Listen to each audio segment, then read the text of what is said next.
बिस्मिल्लाहिर्रहमानिर्रहीम। अस्सलाम वालेकुम नाज़रीन, मैं हूं गुलाम दस्तगीर। आज की खास खबरों को डिस्कस करने के लिए मेरे साथ सीनियर सहाफ़ी और तजियाकार जनाब सरदार अमीन खान जतोई मौजूद हैं। जी सरदार साहब, सुप्रीम कोर्ट ऑफ इंडिया ने आज बाबरी मस्जिद केस का फैसला सुना दिया। ये इंतहाई अफसोसनाक, आज आप देखें इंडिया का असल चेहरा आपके सामने आ गया। जी, जितना बुरा फैसला ये हुआ है, कभी किसी इंसानी तारीख में इसकी मिसाल नहीं मिलती। ये इंडिया ने साबित कर दिया है कि ये सिर्फ़ और सिर्फ जो शिद्दत पसंदों का मुल्क है, वहाँ पे सिर्फ शिद्दत पसंद ही जी सकते हैं। मुसलमानों का, अक़लियतों का वहाँ पे कोई मुस्तकबिल नहीं है। एक देखें, एक वाज़ेह चीज़ नज़र आई कि एक मस्जिद को शहीद किया गया और उसके ऊपर आज इन्होंने ये कर दिया कि सुप्रीम कोर्ट देखें कैसे किस तरह के बेशर्म जजेस हैं उनके और सुप्रीम कोर्ट के, जिन्होंने ये मुसलमानों को, जिसे कहते हैं ना कि दिल दहला देने वाला फैसला दिया है। और ऊपर से ऑर्डर क्या जारी किया कि मुसलमानों को 5 एकड़ ज़मीन दे दे। वहाँ पे मुसलमान क्या भूखे हैं वहाँ पे? असदुद्दीन अवैसी ने क्या बयान दिया है? उन्होंने कहा कि भाई अगर हम चंदा इकट्ठा करके भी हम बना सकते हैं, लेकिन ये है कि जो हमारी असल जगह है, जो हमारी मस्जिद बनी हुई थी, उसी के ऊपर हमें फैसला दोबारा किया जाए। और ये बहुत बहुत बुरा इंडिया ने किरदार अदा किया है। जिस तरह आज इन्होंने मुसलमानों के जज्बात के साथ खिलवाड़ किया है ना, आप यकीन माने कि पूरे इंडिया के मुसलमान जो है इस वक्त सकते के आलम में हैं। और ये जिसे कहते हैं कि एक ऐसा फैसला जिसे कहते हैं कि एक चीज़ सब कुछ सामने हुआ, पूरी दुनिया ने उसको देखा, किस तरह एक मस्जिद को शहीद किया गया, लेकिन वहाँ पे आप देखें कि क्या हालात पैदा कर दिए गए कि अब इस वक्त मुसलमान जो हैं, मुसलमान अक़लियतें भी जो हैं वो रो रही हैं कि इस जैसे शिद्दत पसंद मुल्क में हम कैसे ज़िंदगी गुजारेंगे। हल्की सी बात पे आप मुसलमानों को, दूसरी जो कौमियत के लोग हैं, जो अक़लियत में रहते हैं, उनके लोगों को आप उल्टा लटका देते हैं, उन कश्तो खून कर देते हैं। सिर्फ हिंदू ही क्या वहाँ रह सकते हैं? क्या हिंदुओं का वो मुल्क है? इस हवाले से इंडिया का जो मकरू चेहरा है वो खुल के सामने आ गया। उन्होंने दिन कैसा चुना? उधर करतारपुर राहदारी है, उसकी इफ्तिताह किया पाकिस्तान ने। आप देखिए क्या एक तरफ पाकिस्तान का किरदार देखें और दूसरी तरफ इंडिया का घनौना, मकरू और तसब्बुज़ ज़्यादा चेहरा देखें। आपको क्या नज़र आया कि पाकिस्तान एक अमन पसंदी की मिसाल बन चुका है। पूरी दुनिया में इस वक्त पाकिस्तान के नाम के शादियाने बज रहे हैं कि पाकिस्तान ने वो काम किया जो 73 साल इंडिया और पाकिस्तान की तारीख में नहीं हुआ। और एक ऐसा फैसला जिसके ज़रिए हिंदुओं के मुल्क ने, मैं तब उसको हिंदुओं का मुल्क ही कहूँगा, कि उस मुल्क ने आज मुसलमानों के और सिखों के खुशियों के रंग में भंग डाली। और खामखा इस दिन को, जो कि करतारपुर कॉरिडोर के कैसा फैसला, जो आज से 10 महीने पहले आर्मी चीफ ने जिस तरह के वादा किया था नवजोत सिंह सिद्धू के साथ और कहा था कि हम करतारपुर राहदारी खोल रहे हैं, तो उसके आज देखें इमरान खान साहब मजबूर हुए ना इस बात को कहने में कि मेरी हुकूमत के नीचे इतना जल्दी और इतनी सूरत के साथ भी काम हो सकता है, मुझे अंदाज़ा ही नहीं था। यहाँ पे ये देखा जाए कि FWA ने, आर्मी के इदारों ने, सिक्योरिटी एजेंसीज़ ने कितना ज़बरदस्त तरीके से काम किया कि आज देखें कि 10 महीने के अंदर अंदर पूरे का पूरा सेटअप बना के आज पूरी दुनिया में रहने वाले 14 करोड़ सिख पाकिस्तान के ऊपर इतना खुश हैं। आप देखें, उनकी तकरीरें उठा के देख लें, उनकी नज़में उठा के, उनके गाने उठा के देख लें, आज सिख जो हैं वो खुशी से निहाल हैं। लेकिन क्या है, इंडिया के मकरू और तसब्बुज़ चेहरे ने इस खुशियों का, हम मुसलमानों की खुशियों को ख़राब करने की कोशिश की है।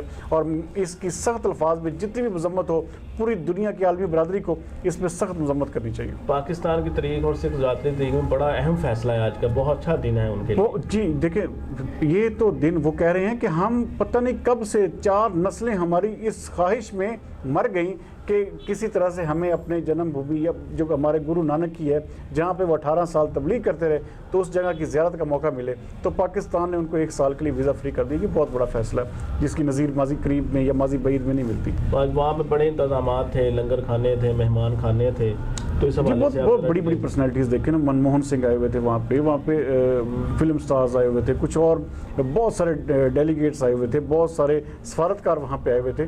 तो एक बहुत अच्छा इवेंट जो है पाकिस्तान ने किया और इसका सारे का सारा क्रेडिट मैं दूंगा पाकिस्तान फ़ौज को और चीफ ऑफ आर्मी साहब जनरल कमर बाजवा को, और उसके बाद इमरान खान साहब की कोशिशों ने भी इसके ऊपर बहुत ज़बरदस्त किरदार अदा किया। ये आज़ादी मार्च जो है आज सीरतुल तैयबा कॉन्फ्रेंस की में तब्दील हो जाएगा, तो इस बारे में ज़रा जी ये देखें, ये मौलाना साहब जो हैं, आपको आपको पता है कि उसी अपनी डगर पे चल रहे हैं। कल आप देखिएगा इसको अब अभी 2 दिन, क्योंकि पूरी इस वक्त आलम इस्लाम जो है, ख़ास तौर पाकिस्तान में इस वक्त ईद मिलादुन्नबी के हवाले से जश्न का एक समा है। पूरी पाकिस्तानी कौम में इस वक्त जगह जगह महफिलें, जगह जगह ज़िक्र अज़कार की महफिलें और जुलूसों का सिलसिला जारी है।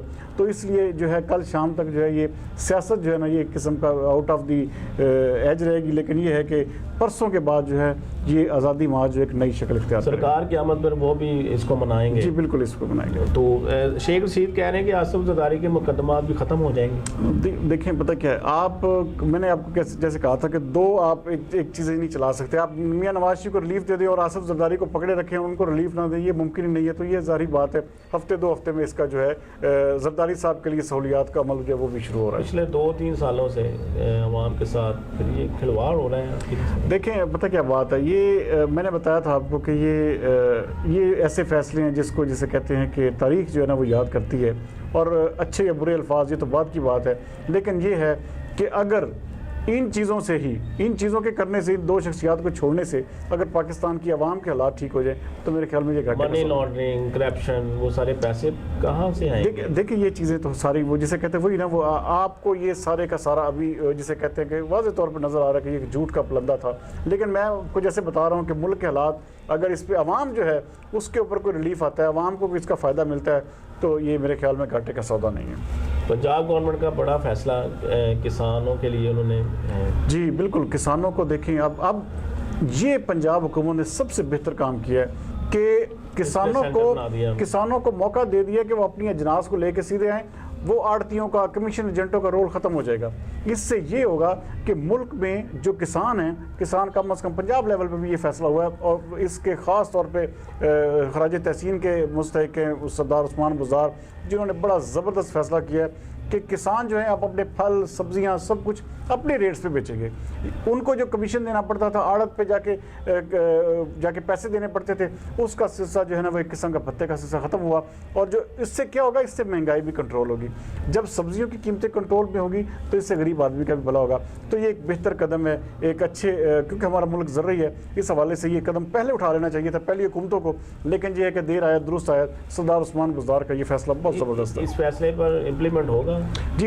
इस हवाले से देखें, ज़िले इंतज़ामिया जो है या डिविजनल इंतज़ामिया, जी नहीं, इसके ऊपर जो है बाकायदा मीटिंग हो चुकी है। हमारे डिवीज़न लाहौर में, डिवीज़न फैसलाबाद में इस हवाले से ज़बरदस्त मीटिंग्स हो चुकी हैं और इसके ऊपर इम्प्लीमेंटेशंस के लिए बाकायदा तौर पे ऑर्डर्स जारी हो चुके हैं। पुलिस इसमें इन्वॉल्व होगी कि किसी भी किस्म की वहाँ पे कोई किसी भी किसान को रुकावट ना आए। ये सारी इम्प्लीमेंटेशंस जो है आप देखेंगे विद इन वीक जो है ये शुरू हो जाएंगी। तो इसकी फौरी आएगा असर के बाद में कुछ देखिए इसमें महंगाई पे आपका जो है ना, देखिए किसान अगर एक मिसाल के तौर पे आप एक 100 रुपए की सब्जी खरीदते हैं ना, तो वो 100 रुपए की चीज़ जो है आपको किसान जो है वो डायरेक्ट 50-60 रुपए में देगा।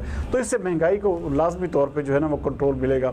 तो ये सारी, हाँ, अब आगे हुकूमत के इंतज़ामिया का किरदार है कि वो इसके ऊपर कैसा, वहाँ पे जो मंडियाँ हैं वहाँ पे कोई ऐसा इशू ना हो, वहाँ पे कोई ऐसा ना हो कि वहाँ से भत्ता या कमीशन की सूरत में जो है वो वहाँ पे कोई करिंदे जो हैं वहाँ पे वसूल करें और फिर रेट्स जो हैं उनमें कोई फ़र्क ना हो, तो उसका कोई फिर फ़ायदा नहीं होगा। तो चेक एंड बैलेंस तो फिर जी चेक एंड बैलेंस होगा। इस हवाले से हुकूमत ने कह दिया कि इसके हवाले से बड़े सख्त सज़ाएँ भी अब जो है इस हवाले से दी जाएंगी। अगर कोई भी रूल आउट करता है, किसी भी किस्म की वायलेशन होती है, तो इसके हवाले से इंतज़ामिया जो है वो बड़ा चेक एंड बैलेंस ज़बरदस्त रखेगी। शायर मशरक़ अल्लामा मोहम्मद इकबाल का 143वां जन्मदिन था।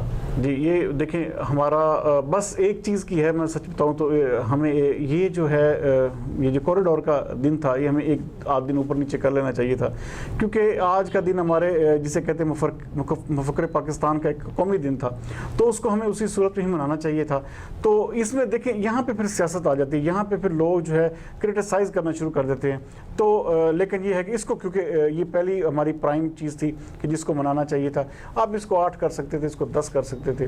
बहरहाल ये है कि जो भी हुआ, लेकिन ये है कि नेक्स्ट जो है इस हवाले से सोचना समझना चाहिए कि कम से कम जो शायर मशरक़ अल्लामा इकबाल का दिन है उसकी मुनासिबत से उसकी जो सेंटिटी है उसको बरकरार रखना चाहिए। चैरिटी मैच हुआ फैसलाबाद में आज फनकारों में, शोबीज़ कराची और शोबीज़ लाहौर के माबैन कराची ने जीत। जी बिल्कुल, वहाँ पे देखें सबसे बड़ी चीज़ ये हुई कि जो फैसलाबाद की ज़िली इंतज़ामिया थी उसका बहुत अच्छा उसने इंतजाम किए थे, लेकिन सारे इंतजाम का बेड़ा गर्क किया एक प्राइवेट मैनेजमेंट कंपनी ने। जिसने ये इवेंट मैनेज किया उसने इंतहाई भोंडे और बुरे तरीके से किया। आप देखें कि तमाशाइयों की तादाद भी बिल्कुल बिल्कुल ना होने के बराबर थी। और यहाँ पे जो सारे का सारा, मैं इसमें मोर्द इल्ज़ाम ठहराऊंगा, ये जिस इवेंट मैनेजमेंट कंपनी को ठेका दिया गया उसने पूरे का पूरे इवेंट का जो है बेड़ा गर्क कर दिया।